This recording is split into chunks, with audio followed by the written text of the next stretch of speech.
علامات کبرا قیامت کی، صحیح بخاری مسلم کے مطابق قیامت کی علامات کبرا میں سے 10 ترتیب وار ہیں. جی 10 ہیں بالکل. مسلم شریف کے اندر تفصیلی حدیث موجود ہے. تو پھر اس میں سے ہاں جی امام مہدی جو ہیں وہ اعلیٰ حضرت نے بتایا 1837 ہجری میں آئیں گے. جی آج چل رہا ہے 1400.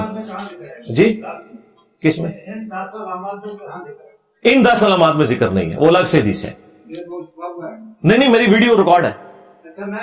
نہیں اس طرح بات کرنے کی اجازت نہیں. چھوڑ دیں انکل جی، میں نے پہلے بتایا تھا جب کوئی سوال وغیرہ آئے گا تو ایسی لہر نہیں آپ کے جسم کے اندر آنی چاہیے کہ آپ کھڑے ہو کے اس طرح نہیں ہو. پتا کیا مالک کے نہیں ہو میں نا وہ کر رہے ہیں، ورنہ ہر بندہ یہاں پہ اٹھنا شروع کر دے گا تو پھر ظاہر بدمزگی بن جائے گی. آپ سینئر بندے ہیں، مجھے مسئلہ کوئی نہیں ہے، اور یہ بھی میں آپ لوگوں کو بتا دوں. تیسری مرتبہ کہہ رہے ہیں. اچھا ایک منٹ. اور ٹھیک ہے اچھا وڈے خیال، مجھے مسئلہ کوئی نہیں. میں کتنا عرصہ یہاں بیٹھ کے 1 to 1 بات بھی کرتا تھا.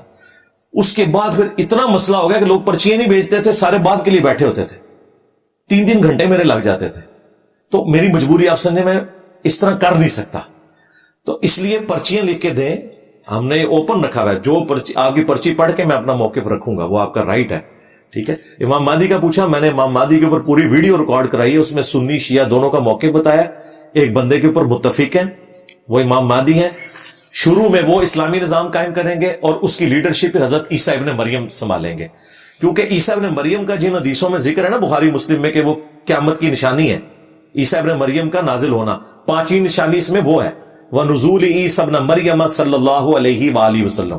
صلی اللہ علیہ وآلہ وسلم نبی اسلام نے حضرت عیسیٰ کے لیے استعمال کیا مسلم شریف میں. تو عیسیٰ ابن مریم کے بارے میں جو حدیثیں ہیں بخاری مسلم میں، اس میں موجود ہے کہ جب وہ دمشق میں اتریں گے تو اقامت نماز کی ہو چکی ہوگی اور مسلمانوں کا امیر انہیں کہے گا آپ نماز پڑھائیں.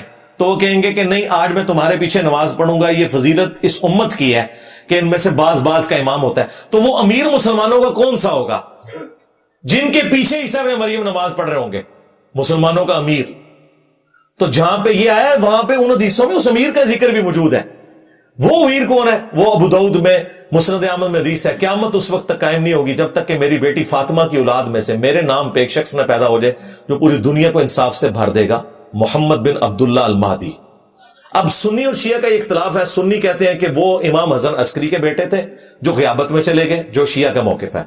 اہل سنت کا موقف ہے کہ وہ قرب قیامت میں ہاشمیوں میں ہی آل فاطمہ میں پیدا ہوں گے. لیکن اس کے بعد والا جو ورژن ہے وہ سیم ہے کہ وہ دنیا کو انصاف سے بھریں گے. اختلاف صرف اس مسئلے کے اوپر ہے.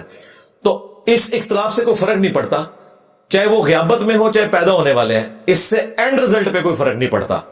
ہمیں اینڈ رزلٹ پہ آنا چاہیے کہ ایک شخصیت کے اوپر لوگ متفق ہیں، اور یقیناً وہ ایسی شخصیت ہوں گی کہ سنی شیعہ کی تفریق سے بھی وہ بالا تر ہوں گے.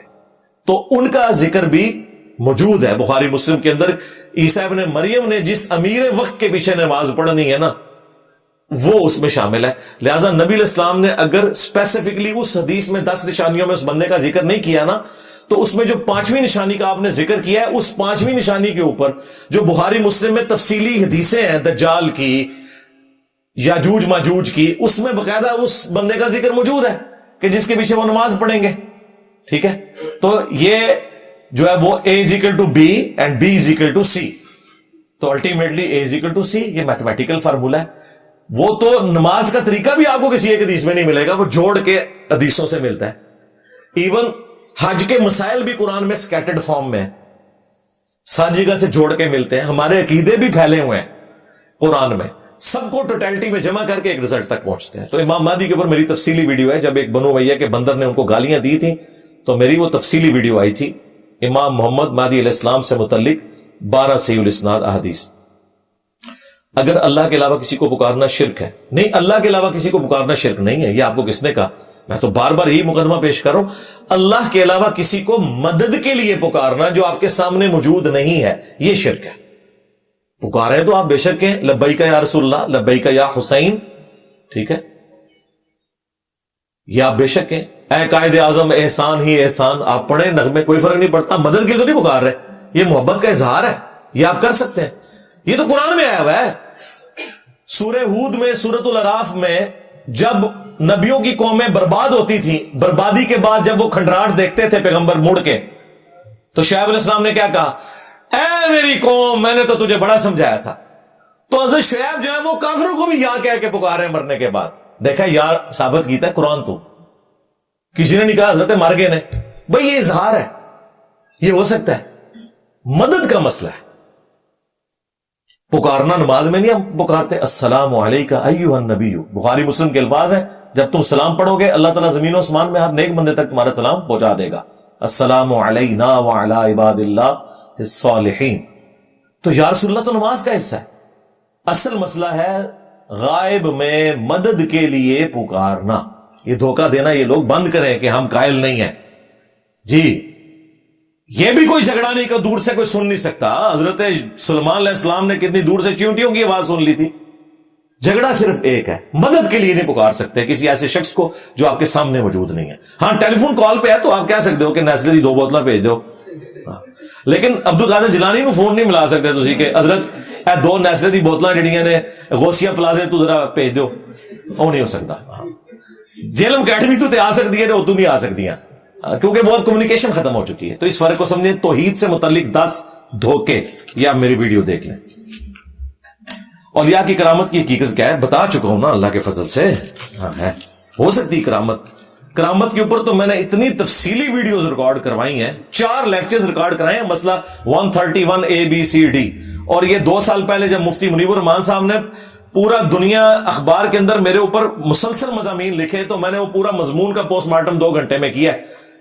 کرامات اور معجزات کی حقیقت ہم مانتے ہیں. جو معجزے اور کرامت کا انکار کرے وہ کافر ہے, وہ مسلمان ہی نہیں ہو سکتا. ہاں یہ ذہن میں رکھیے گا. لیکن وہ معجزہ اور کرامت جو ثابت ہے. ہاں, اور اگر کہ نہیں سارے مننے چاہیے, بریلویوں کو منو کہ دیوبند مدرسہ نبی علیہ السلام نے بنیاد رکھی تھی, اور کہنے رہے آتے نہیں نہ مان سکتے, تو اسی بھی او نہیں مان سکتے. فقر کیا ہے, اس کا حصول کیسے ممکن ہو؟ فقر بڑا آسان ہے. ایک دربار بنائیں, چندے اکٹھے کریں اور V8 میں پھریں. یہ سارے کسٹوڈین فقر کے جو ہیں, انجینئر صاحب کے پاس تو آج بھی موٹر بائک ہے.